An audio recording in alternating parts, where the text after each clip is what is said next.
തോണ്ടുന്നത്.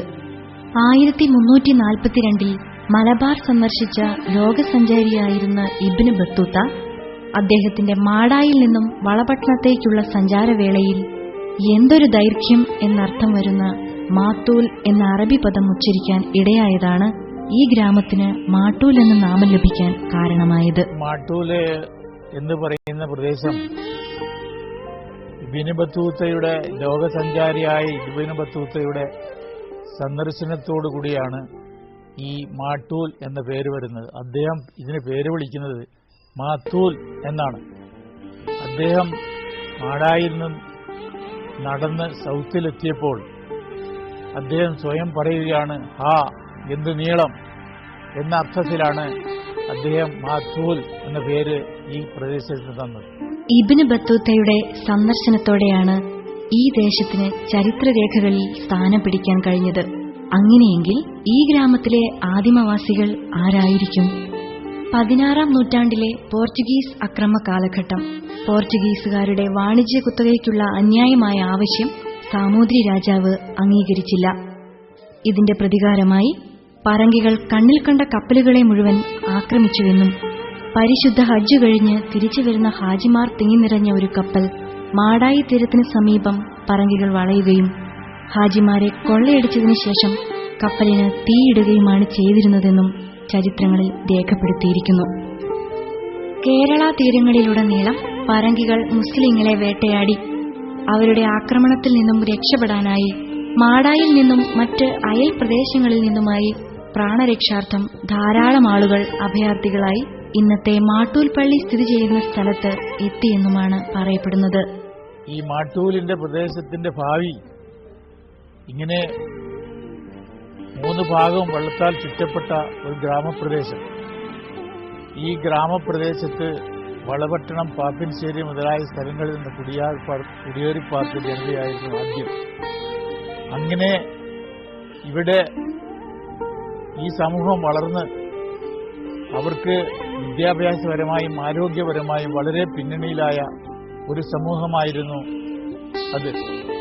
കൂടാതെ 18-ാം നൂറ്റാണ്ടിൽ കണ്ണൂർ കേന്ദ്രമാക്കി ഭരണം നടത്തിയിരുന്ന അറയ്ക്കൽ രാജവംശത്തിന്റെ അധീനതയിലായിരുന്ന ഈ ദേശത്ത് കാർഷിക ആവശ്യത്തിനുവേണ്ടി അറയ്ക്കൽ രാജാവ് കൊണ്ടുവന്ന കർഷകർ ഇവിടെ താമസമാക്കുകയും അവർ വിവിധ കുടുംബങ്ങളായി തീർന്നിരിക്കുവാനുമുള്ള സാധ്യതയും തള്ളിക്കളയാനാവില്ല. ഭൂമിശാസ്ത്രപരമായി ഏകദേശം 650 വർഷത്തെ പഴക്കം ഈ ഗ്രാമത്തിന് കണക്കാക്കാമെങ്കിലും ഇവിടുത്തെ ജനവാസത്തിന് 250-നും 300-നും ഇടയിൽ വർഷത്തെ പഴക്കമേ കാണുകയുള്ളൂ.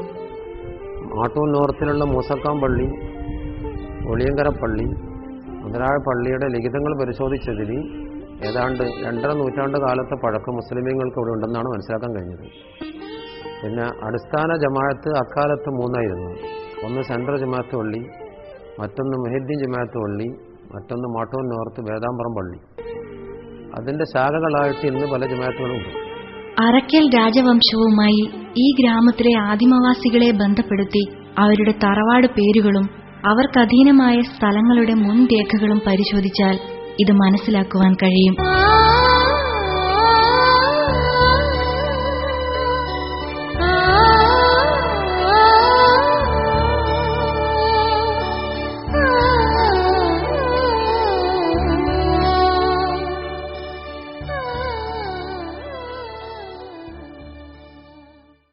Celebrating 25 years of sending money across the world.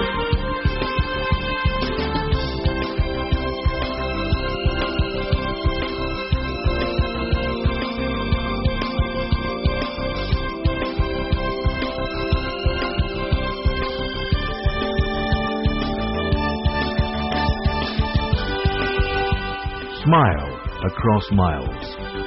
UAE Exchange. A name synonymous with exceptional quality service. മുസ്ലിം പണ്ഡിത മഹത്തുക്കളുടെ ജന്മം കൊണ്ട് അനുഗ്രഹീതമായ കേരളത്തിലെ അപൂർവം ദേശങ്ങളിലൊന്നാണ് മാട്ടൂൽ ഗ്രാമം. പരിശുദ്ധ ഖുർആൻ മലയാള ഭാഷയിലേക്ക് ആദ്യമായി പരിഭാഷപ്പെടുത്തിയ മർഹൂം TK അബ്ദുള്ള മൗലവി ഈ ദേശത്തുകാരനായിരുന്നുവെന്നത് മാട്ടൂൽ നിവാസികൾക്ക് എക്കാലവും അഭിമാനിക്കാൻ വക നൽകുന്ന കാര്യമാണ്. TK അബ്ദുള്ള മൗലവി മാട്ടൂൽ സുൽത്താനെ പ്രമുഖ മതപണ്ഡിതനായ കന്യത്ത് അഹമ്മദ് മുസല്യാരുടെ ശിക്ഷണത്തിലായിരുന്നു അദ്ദേഹം മതപഠനം അഭ്യസിച്ചത്. അതിനുശേഷം അദ്ദേഹം അവിടെ തന്നെ ദർസിൽ നടത്തുകയും ചെയ്തിട്ടുണ്ടായിരുന്നു.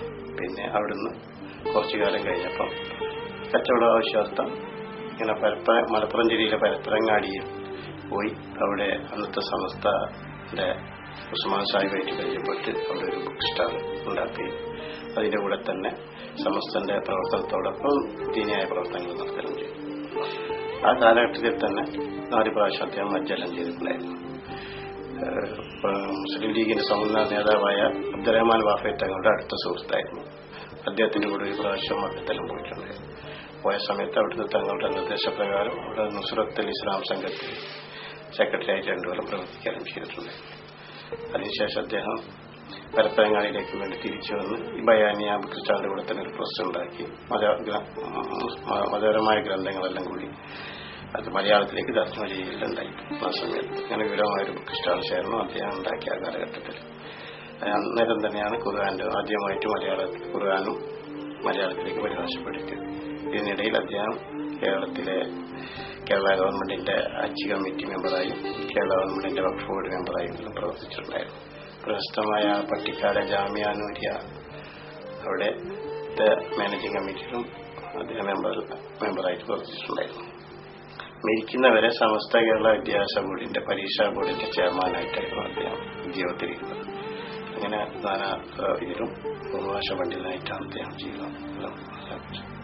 കൂടാതെ മാട്ടൂലിലെ മുൻ ഖാസിമാരായ മർഹൂം കാക്കി മൂസ മുസ്ലിയാർ, നാലുപുരപ്പാട്ടിൽ കുഞ്ഞിക്കോയ തങ്ങൾ, CM അബ്ദുറഹീം മൗലവി, കനക്കന്റെ കണ്ടി മുഹമ്മദ് മുസ്ലിയാർ, ചള്ളക്കര അബൂബക്കർ മുസ്ലിയാർ, കല്ലിട്ടവളപ്പിൽ ഇബ്രാഹിം മുസ്ലിയാർ തുടങ്ങിയവരുടെ ജന്മസാന്നിധ്യം കൊണ്ട് ആത്മീയ ചൈതന്യമടഞ്ഞ ഒരു പുണ്യകാലം ഈ ഗ്രാമത്തിനുണ്ടായിരുന്നു.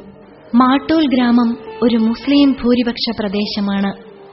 എന്നാൽ ഇവിടുത്തെ നാനാജാതി മതസ്ഥർ ഏകോദര സഹോദരങ്ങളെപ്പോലെ കഴിയുന്നുവെന്നത് വലിയ ഒരു പ്രത്യേകതയാണ്. മാട്ടൂലിനെ കുറിച്ച് ചുരുക്കത്തിൽ പറഞ്ഞാൽ ഇത് മതമൈത്രിയുടെ നാടായിട്ടാണ് എന്റെ ഈ ചുരുങ്ങിയ കാലത്തെ അനുഭവത്തിൽ എനിക്ക് മനസ്സിലായിട്ടുള്ളത്. മുസ്ലിങ്ങളും ക്രിസ്ത്യാനികളും ഹിന്ദുക്കളും പരസ്പരം കൈകോർത്ത് നീങ്ങുന്ന ഒരു അനുഭവം. ഒരു അപരിചിതൻ ഈ നാട്ടിലേക്ക് വരുമ്പോൾ സംശയദൃഷ്ടിയോടെ അവനെ നോക്കാതെ സ്നേഹത്തോടെ പുഞ്ചിരിയോടുകൂടി സ്വീകരിക്കുന്ന ജനങ്ങൾ ഞാൻ ആദ്യമായിട്ട് മാട്ടൂലിലേക്ക് കാലുവെച്ചപ്പോൾ എനിക്ക് അനുഭവപ്പെട്ട അതാണ്. പ്രത്യേകിച്ച് എനിക്ക് മുമ്പേ കടന്നുപോയ അച്ഛന്മാരും ഒക്കെ ആയിട്ട്, പ്രത്യേകിച്ച് മുസ്ലിം സഹോദരങ്ങൾ ഒരു കുടുംബം പോലെ കഴിഞ്ഞിരുന്നു. ഉദാഹരണമായിട്ട് പറഞ്ഞാൽ ബോയ്സ് ഹോമിൽ എനിക്ക് ചാർജ് തന്ന അച്ഛൻ അവസാനം അച്ഛന് സെന്റ് ഓഫ് നൽകിയ ഒരുപാട് മുസ്ലിം കുടുംബങ്ങൾ ഉണ്ടായിരുന്നു, മുസ്ലിം സുഹൃത്തുക്കൾ, അതുപോലെ ഹിന്ദു സുഹൃത്തുക്കളും. അതുകൊണ്ടാണ് ഞാനിതിനെ മതമൈത്രിയുടെ നാട് എന്ന് വിശേഷിപ്പിക്കുന്നത്. നാടിന്റെ പൊതുവായ പ്രവർത്തനങ്ങളിൽ ഈ മതമൈത്രിക്ക് മറ്റൊരു ഉദാഹരണം ഞാൻ ഞങ്ങളുടെ ഇടവകയിൽപ്പെട്ട ഷീബ എന്ന ഒരു സഹോദരിക്ക് 2 വൃക്കയും നഷ്ടപ്പെട്ട് അത്യാസന്നതയിൽ കഴിയുമ്പോൾ അതിനുവേണ്ടി ഫണ്ട് ശേഖരിക്കാനും സഹായ കമ്മിറ്റിക്ക് രൂപം നൽകാനും ഒക്കെ മുൻകൈയെടുത്ത് പ്രവർത്തിച്ചത് ഇവിടുത്തെ മറ്റു മതസ്ഥരാണ്. വളരെ കുട്ടിക്കാലം മുതലേ എന്റെ ചെറുപ്പം മുതലേ നമ്മൾ കണ്ടുവരുന്ന മതസൗഹാർദ്ദത്തിന്റെ രീതിയിലാണ്. ഹിന്ദുക്കളും മുസ്ലിങ്ങളും ക്രിസ്ത്യാനികളൊക്കെ ഒന്നിച്ച് വലിയ സന്തോഷപ്രദമാണ് കഴിഞ്ഞു പോകുന്നത്. അതിൽ യാതൊരു കുറവുമില്ല. എനിക്കിന്ന് ഒരു 75 വയസ്സായി. അപ്പോൾ വളരെ സൗഹാർദ്ദത്തിൽ തന്നെയാണ് ഇന്ന് വരെയും നമ്മൾ കണ്ടുവരുന്നത്. യാതൊരു എരിവുകളില്ലാത്ത പെരുമാറ്റങ്ങൾ, സഹകരിച്ച് പ്രവർത്തിക്കുന്നു. ഉത്സവങ്ങളും ആഘോഷങ്ങളും നന്നായി നടത്തുന്നു. അപ്പുറം ഇപ്പുറം എല്ലാവരും പങ്കെടുക്കലും പ്രവർത്തിക്കലും അത്തരം കാര്യങ്ങൾ തന്നെ. ഈ ഗ്രാമം ഒരു മുസ്ലിം ഭൂരിപക്ഷ ദേശമായതുകൊണ്ട് തന്നെ മുസ്ലിം സംസ്കാരത്തിന്റെ വൈവിധ്യങ്ങൾ ഈ ഗ്രാമ സംസ്കാരത്തിൽ പ്രകടമാണ്. പള്ളികൾ, മദ്രസകൾ, മുസ്ലിം സംഘടനാ കേന്ദ്രങ്ങൾ ഇവയെല്ലാം ഈ ഗ്രാമപഞ്ചായത്തിൽ ധാരാളമായി കാണാം. മാട്ടൂലിൽ സ്വന്തമായി ഖാലിയെ നിശ്ചയിക്കുന്നതുവരെ ഈ ദേശത്തിന്റെ ഇസ്ലാമിക കാര്യങ്ങളിൽ തീരുമാനമെടുത്തിരുന്നത് വളപട്ടണം ഖാലിമാരായിരുന്നു. ഖാദി ഭരണം ഏതാണ്ട് 1 നൂറ്റാണ്ടിനേക്കാണ് മേലെ കാണണം നമ്മളെ ഇതിന്. അതിനു മുമ്പ് വളപട്ടണത്തായിരുന്നു ഖാദിമാർ ആശ്രയിച്ചിരുന്നത് എന്നാണ് അറിയുന്നത്. അതിനുശേഷം വളപട്ടണത്തുണ്ടായിരുന്ന ഇമ്പിച്ചിക്കോയത്തങ്ങൾ എന്നറിയപ്പെടുന്ന ഒരു മഹാനുണ്ടായിരുന്നു. മൂപ്പർ ഇവിടെ കാതയായിട്ട് നിശ്ചയിച്ചു. അത് ഏകദേശം ഒരു 100 കൊല്ലത്തിന്റെ 60 കൊല്ലത്തിനടുത്ത് വരും. അതിനുശേഷം മൂസ മുസ്ലിയാർ എന്നറിയപ്പെടുന്ന ഈ നാട്ടുകാരൻ തന്നെ ഒരു കാതി മൂപ്പർ നാട്ടൂർ സൗത്തിലാണ് അന്ത്യവിശ്രമം കൊള്ളുന്നത്.